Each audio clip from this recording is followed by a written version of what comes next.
Good morning, it's Joe Waxman, and I'm back with another mini reading. This morning, I wanted to talk about Kurt Cobain, major influence on many people's lives, especially my generation. Was pretty, I was in high school when Kurt Cobain rose to fame, and he was pretty influential on my life. So he has an amazing chart. So I want to talk about him. Before I begin, go to my website if you want a reading, macroastrology.com, or just check it out. Let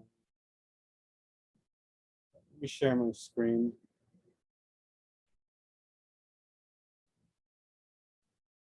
Okay. Kurt Cobain, born February 20th, 1967, 7:38 p.m. in Aberdeen, Washington.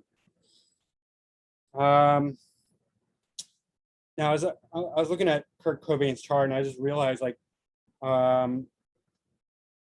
he basically defines the grunge movement, what the grunge thing was all about, to such a degree. It's really quite impressive, and his chart is really outstanding, really super interesting.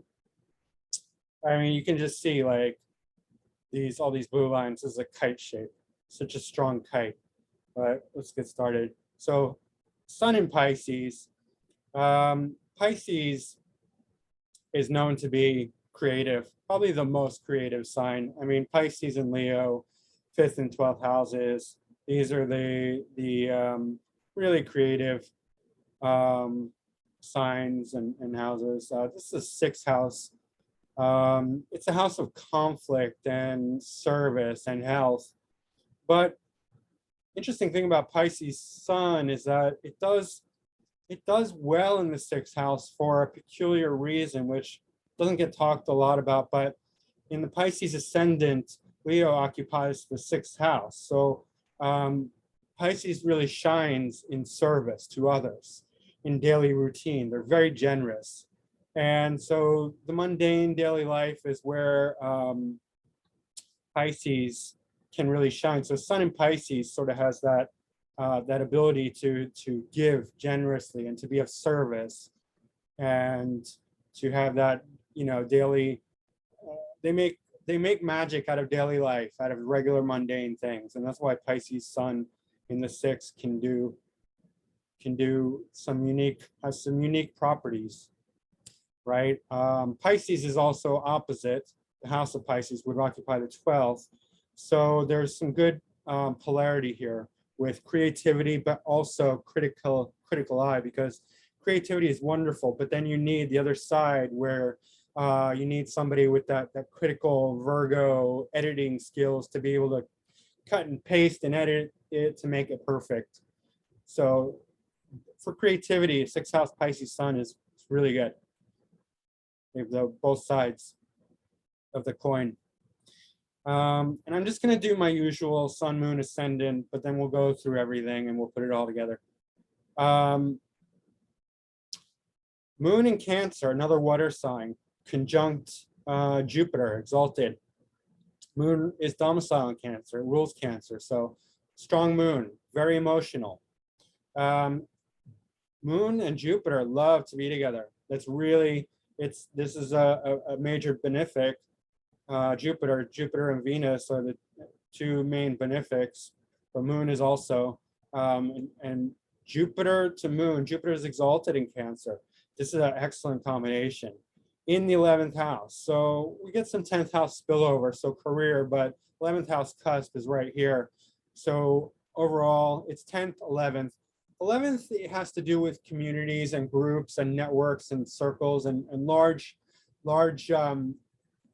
groups of people gathering around a theme. So you can see that he was very influential in the scene. The scene was the music scene, the grunge scene. So there, all the kids, all the youth gathering around this new grunge scene, and you had to be around to really understand his influence. You had to be around then. I was at the perfect age to get what this really meant. I was in high school. I was young. It was just a really exciting time because Kurt Cobain basically single-handedly. I mean, it wasn't Dave Grohl, because we saw what he did with Foo Fighters. It's just, I mean, it's just not the same. Like, I don't want to criticize him, but it's not. He's not. He wasn't it. And the other guy, I don't even remember his name. It was a three-piece band. It was Kurt Cobain who did it. It's Kurt Cobain who he did something phenomenal. You know what he did? He toppled the metal scene, which is, I mean, pretty incredible. I mean, if you're alive back then and you knew how powerful the metal scene was, you know, like Guns N' Roses and just all of it, the hair bands and the, you know, a lot of good, a lot of bad, a lot of horrible stuff, but, you know, metal was metal. Metallica, Slayer, and they were very heavy, very dark. Grunge toppled it. It was new, it was revolutionary. And we're going to see why. Kurt Cobain did that. He was the influence for all that. And a lot of that we see here. Okay. This domicile moon and conjunct exalted Jupiter. Super powerful, but it's not that alone. I mean, it's going along with everything here. It's a very emotional moon. And while I'm here, just want to show you something. Moon is way out of bounds. So see that 27, I think the maximum is like 28 degrees. So just to give you an idea of what that means is that the planets follow the moon, and all the planets follow the sun as they, you know, go around. They spiral around the sun, and it's within a certain range. It's 23 degrees and some minutes. That is the normal range that the planets can follow. When they go beyond that, it's considered out of bounds. Sometimes the moon will go out of bounds. Now the moon, as we know, waxes and wanes up and down, and it rules bodies of water, rules the tides, rules emotions. Cancer rules emotions, moon rules emotions. It's also the significator of the mother. So the moon naturally waxes, wanes from full moon to new moon to no moon, you know, back and forth. So it's the emotions are impacted by the moon, you know, up and down, up and down. That's natural, that's normal. Moon is exalted in Taurus because Taurus is fixed earth, so it stabilizes those emotions. But a Cancer moon, even though it's domicile, is still very emotional. So his moon is very emotional. Now, an out of bounds moon will be even more emotional.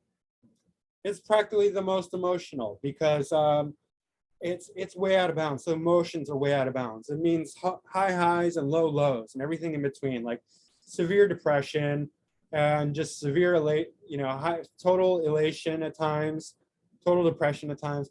Luckily, as Jupiter here, and Jupiter is the great benefic. Jupiter brings blessings of joy and luck and benevolence and wealth and abundance.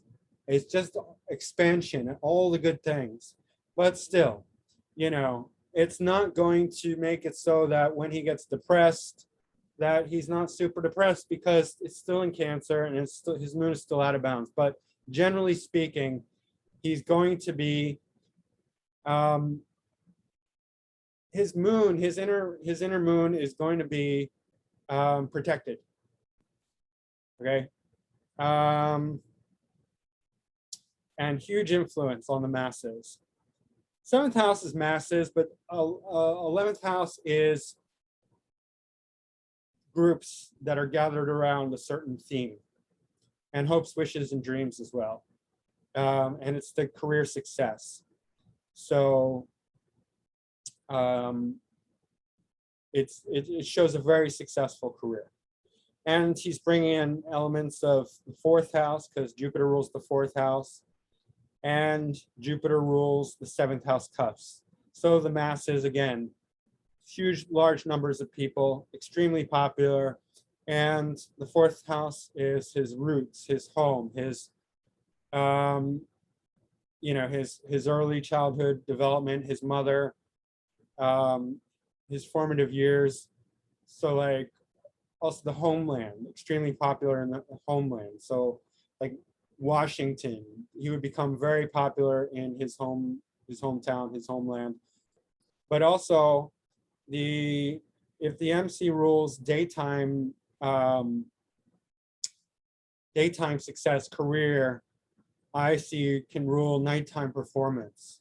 So oftentimes you see a strong connection with the IC with artists because they operate more in the nighttime, like with music or performance or arts, things like that. So he's bringing that into career success, into a very prominent position. Okay, now he has the mark of the 60s. Remember, he was born in 67. What happened in the 60s? It was the hippies, the revolution. And what was the astrological signification? The main one was this: Pluto conjunct Uranus in Virgo. Now, Virgo is the Puritan. It represents puritanical views. It represents the Virgin, the mother, the Virgin mother, not the Cancer mother, the Virgin, the Virgo. It represents health and sickness. And so what happened in the 60s was that Pluto, the planet of destruction and rebirth, and Uranus, the planet of awakening, the explosion from the lightning bolts. See, Uranus gives wide open views, out of the box views with explosive lightning, and Pluto brings depth, incredible depth, penetrating depth and rebirth from its destructive deep. It's the farthest planet out there. It rules Hades, so it just goes all the way down to Hades. You know, that's the depth of Pluto. And together they just created this revolution in tight, you know, uptight, puritanical, rigid, restrictive Virgo, who just wants, you know, that image of the nuclear family all smiling and like, you know, Wally and the Bee, Leave It to Beaver, and like just that image of just everything's perfect, you know, nothing could possibly be wrong, and we're just like this uptight, rigid, you know, nuclear family, and everything's perfect. Pluto conjunct Neptune destroyed that, and we had the hippies, you know, peace, love, free love, drugs, sex, rock and roll, and all that, you know, because they were breaking free from all the rigidity. They were pulling from the opposite polarity in Pisces, and it just, they, you know, that combination just broke through all the rigid structures of the time. And he has that right on the ascendant. That's so powerful, super, super powerful. Like, look at the degree, 23 degrees of Uranus, 23 degrees ascendant. Pluto's 19 degrees, and it amplifies it when they're together. The amplification is just enormous. Like, one on the ascendant is huge. Not to brag, but I have Uranus on the ascendant to the degree. So I know what that is, but I do not have Pluto, the planet of death and rebirth, conjunct it. So Kurt Cobain was incredibly aware and he had this incredibly powerful perception and awareness and destructive quality, but just this creative destructive. Pluto's not just destructive, it's creative destructive. And Uranus is shocking change, shocking revolution, rebellion. It's just such a powerful, iconic figure to be on his ascendant. This is like iconic, right? So powerful.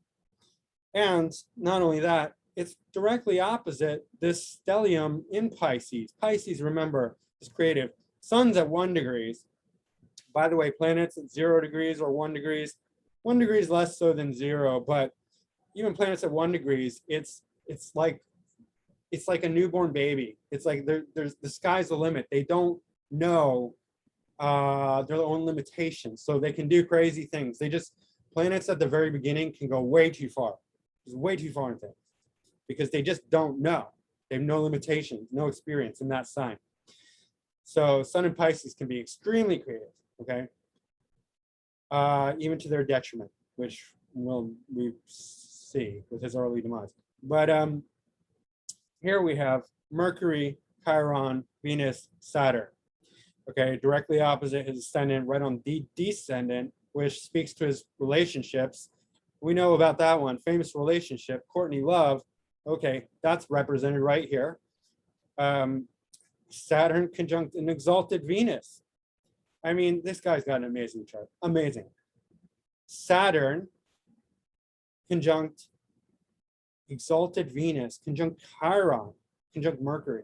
So Mercury here in the 6th house, but close to his descendant, Descendant is the masses. It's other people, it's individual relationships, one-on-one, but it's also the large masses of groups. It's 10th from the 10th, so it's the career of the career. So it can show like huge recognition with people. You know, a bit. Mercury is communication. Mercury in Pisces is creative communication. Mercury in Pisces is not the scientist, generally speaking, or the mathematician. This is very creative, communicative creation, like musical, creative expression of the masses. But his ability to communicate with the masses was huge, huge on this, you know, right here. Chiron is the wounded healer. It's the reject. The lower expression of Chiron is rejection and deep wounds and pain. Right on the descendant. Now I have this aspect too, so I know it pretty well. But Chiron conjunct the descendant can attract real lowlifes, like really sick people, like in relationship, like people with this combination. Just attract people who are sick and wounded, and often settle for people who are less than them because they don't think that they can. There's this psychological. They don't think they can get anything better. Or it's not like they don't think they can get anything. They feel comfortable with this signature, with a chironic individual, a partner who's chironic. It's not just Chiron, because we have an exalted Venus. Exalted Venus is a very beautiful, pure love. It's like the mark of the lover, such a divine spiritual love that Venus is the significator of relationships, and in Pisces is just like a very pure spiritual creative love. Now it's marred by Chiron. It's hemmed in by two malefics, Chiron and Saturn. Saturn starves Venus, so he has this tremendous love, but Saturn will starve it. Saturn restricts his joy, Venus's joy, Venus's pleasure. Venus is the happiness that we get out of things. So his relationships were incredibly difficult for him because he, on the one hand, and he has this tremendous love, and his partner might have loved him tremendously. So there's this incredible passion, but it was deeply dissatisfying, starving him of nourishment, and he couldn't, you know, it was really this huge dichotomy between like this tremendous love, this wonderful, beautiful, emotional heart that was greatly benefic. And we haven't even talked about his South Node conjunct Mars and Neptune or any of that, which I'm going to get to in a minute. But very difficult relationships. Courtney Love, okay? You know, some people like Courtney Love. I'm not a fan of Courtney Love. I actually think Courtney Love killed him. But and it's not too far of a stretch, just, you know, astrologically. But before we get there, Mercury controls his MC, which is career, notoriety, like public image. It's in the 7th house, which is great for, again, popularity among the masses, like really being seen in the masses. Also, his ascendant lord is Mercury. So he himself is going towards others, relationships, and the masses, ability to communicate with the masses, again. Venus is ruling his 9th house and his 2nd house. So his wealth and his higher education, his luck, traveling. His money is coming from his other people, his relationships, and being able to communicate, connect with the masses. Saturn is ruling his 5th and 6th. So Saturn is bringing creativity, but also conflict. 6th house is house of conflict. It's generally not a good house. It's not. So one of the Dhisthana houses. It's considered in Vedic astrology, and it brings conflict.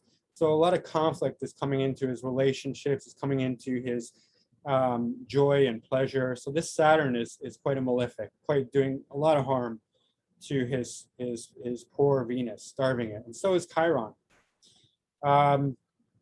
But here we see very much grunge signature, you know, the revolutionary aspect of the 60s, but also this kind of like almost like a victim, sorry, victim mentality in relationship, this defeated. Saturn rules endings, and it's just like Saturn is kind of has a sense of like fear and insecurity and like giving up. Saturn wants to just like end, like just like give up and die, you know? So like this beautiful, beautiful victimized love is like giving up. And it's all very grunge if you get my feel for it. Like if you understand grunge, and then like this deep wounded rejection. I mean, that was all very grunge. And an incredible creativity. So, I mean, in my opinion, he was the icon for the whole grunge movement, which obliterated metal. It was just really powerful. What else? Okay, well, individually, you know, amazing skills were had by Kurt Cobain. We can see that with Mars in its domicile in Scorpio, incredibly powerful Mars. This is the second house, but third sign. So second house rules voice, incredible voice, a scorpionic voice, a Mars and scorpionic voice, incredibly powerful, depth and grungy, like the distorted, like distortion, you know? That's the South Node conjunct Mars. South Node brings these skills of a past life, it's supposedly, but it's things that we're born with, really. So Mars in the third sign, so this is second, third, we have to look at both, I do anyway. Second house, you look at quadrant houses, I also look at the sign. So it's combining second, third. Second, in this case, would indicate the voice and the speaking ability, the singing ability. And third sign would communicate like artistic skill and especially hands. And Mars rules the physical, so technical skills. So great guitar playing skills, because South Node is skills from the past. It's a loose, it's not super tight, but it's still there, still prominent. So here we get a lot of artistry, a lot of artistic ability. Also, wealth is in the second house. But he was not very attached to wealth. Early life, he probably made a lot of money, early success, because South Node rules the first house, and he did not live long enough to really experience his eighth house. But eighth house cusp is Mars, so he's bringing that. That's, you know, eighth house rules death and rebirth, sex, occult secrets, taxes, intimacy, other people, shared money, shared resources, things like that, the married life. So he's bringing a lot of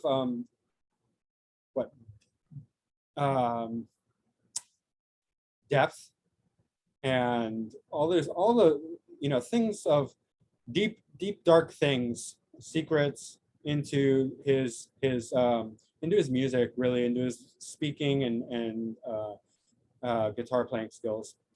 Neptune, just want to show you here. Let's expand this for a minute.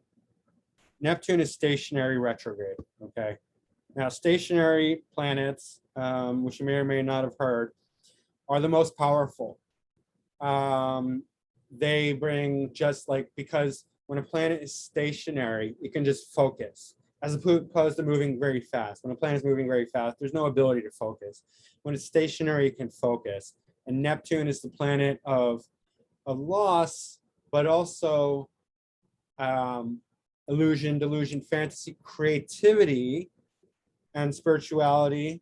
In his case, incredible creativity. It's on the third house cusp, so third house artistic skills, third house, third sign, so this is artistry, incredible creativity, artistry.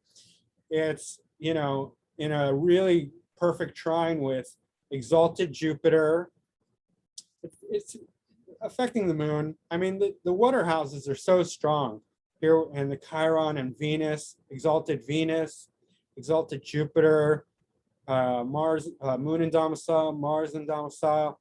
I mean, this guy was blessed, gifted with talent, with artistic, creative ability. The water signs in general rule feeling. depth of feeling, um, the need for emotional security.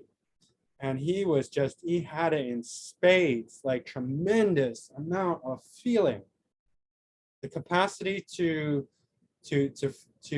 go deep into his feelings was just tremendous, and be creative. The water houses, water signs rule the arts and creativity because of that.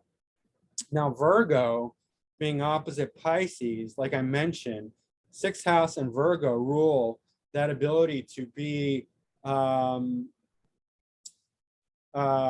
critical. And they, whenever you have creativity, you need somebody to help you sort it out and cut and paste and decide what works and what doesn't work. That's like the role of the editor or the producer, somebody who can just make the potential, realize the full potential. And he had that ability as well. So really an incredible artist. This grand trine, this kite, beautiful, incredible kite here. What else? Okay, so South Node creates a lot of detachment. So detachment to money, detachment to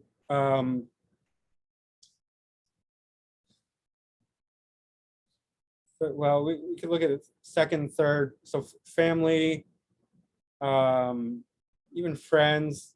This is gonna, in the Vedic system, they do aspects, so it's gonna aspect the water houses. So like incredible skill with all the water signs, but also detachment. Like you could just feel like they just didn't care really, because these are K2 aspects. So bringing out a sense of spirituality and detachment, but also skill, past life skill. Like been there, done that. Like he's already a master at this grand water shrine. North Node, we would have seen a different side of Kurt Cobain had he lived long enough. But North Node is ruling the water houses, not the water signs, the water houses, right? This is the 8th house, aspecting 4th and 12th. But 8th house is the house of death, right?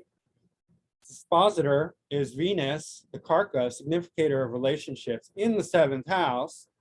So relationships are a cause for death. Now, I don't know about you, but they say he killed himself. I think Courtney Love shot him. I think she killed him. Okay? Death because of relationships.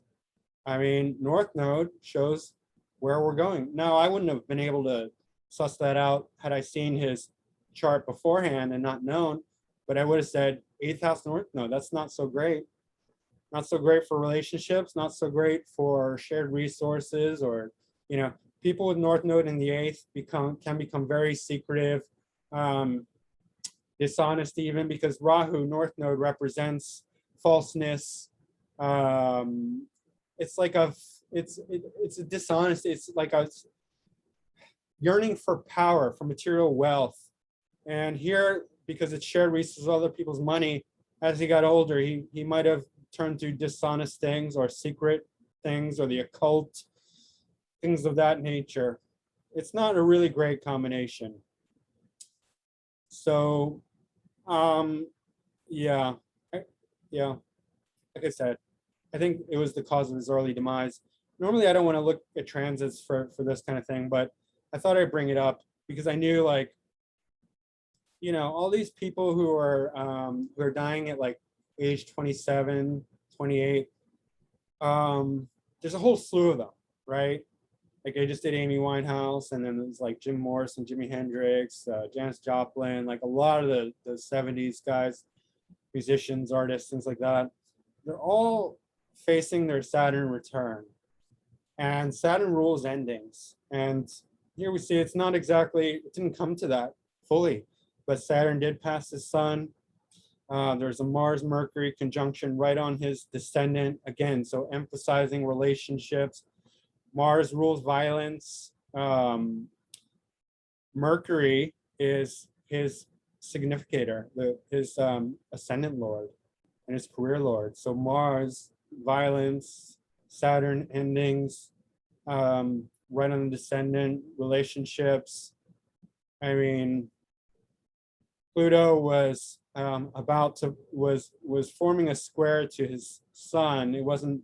It was still applying. When it would have gone into Neptune, it would have made, or sorry, Sagittarius, it would have gone created a square to his sun.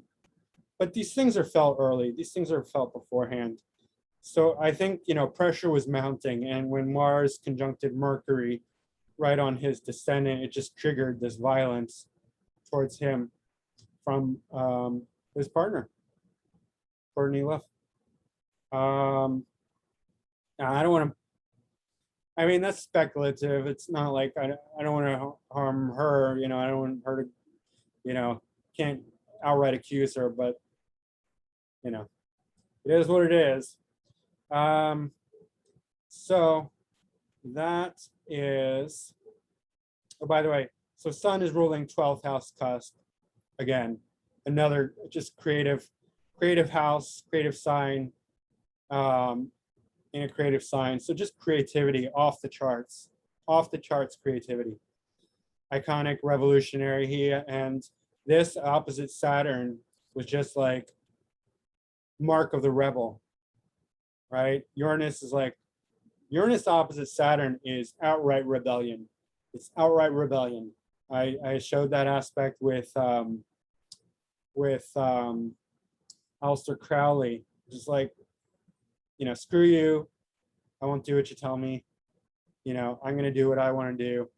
And with Pluto, it's like, I'm going to do it. I'm going to do what I want to do, even if it means I'm going to kill myself, or even if it means somebody's going to kill me. I'm just, you know, I'll be damned. Like Pluto doesn't give a damn.